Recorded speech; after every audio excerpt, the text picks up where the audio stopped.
It's the 19th century. America, devastated from the Civil War, is struggling to rebuild and establish itself as a world power. With the new foundations of steel, oil, and electricity companies, America completes its goal of securing a strong industrial economy and begins expanding the country once again. During the expansion of the country, Americans used social Darwinism to justify annexation of foreign territories. The ideology of Alfred T. Mahan was used in expansion of American imperialism. Alfred T. Mahan was born in 1840 in West Point, New York, and his father was professor at the university. In 1856, he enrolled at the U.S. Naval Academy and graduated second in his class out of 5,000 in 1859. In 1861, Mahan served for the Union Army in the Civil War as a captain and commanded the Congress, Pocahontas, the James Adger, and the Wachusett. After the Civil War, he released a book titled The Influence of Sea Power Upon History.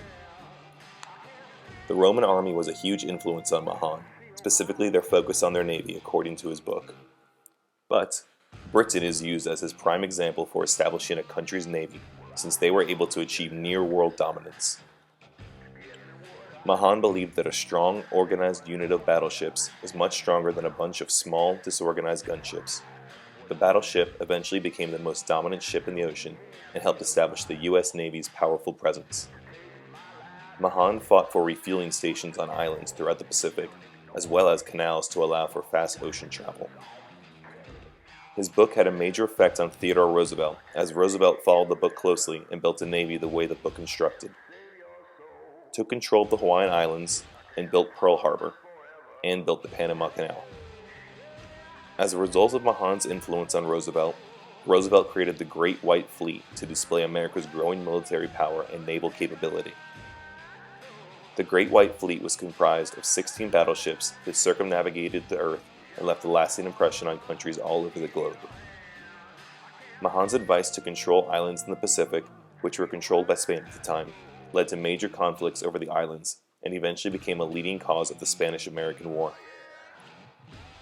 Roosevelt wasn't the only world leader who was influenced by Mahan's book, though.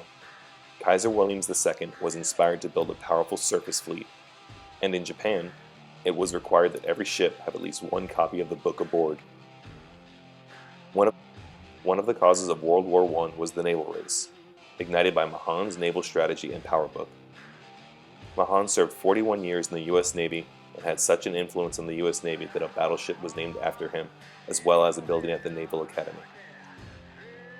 Alfred T. Mahan died December 1, 1914, and although he never directly changed American history, his influence on it was vast.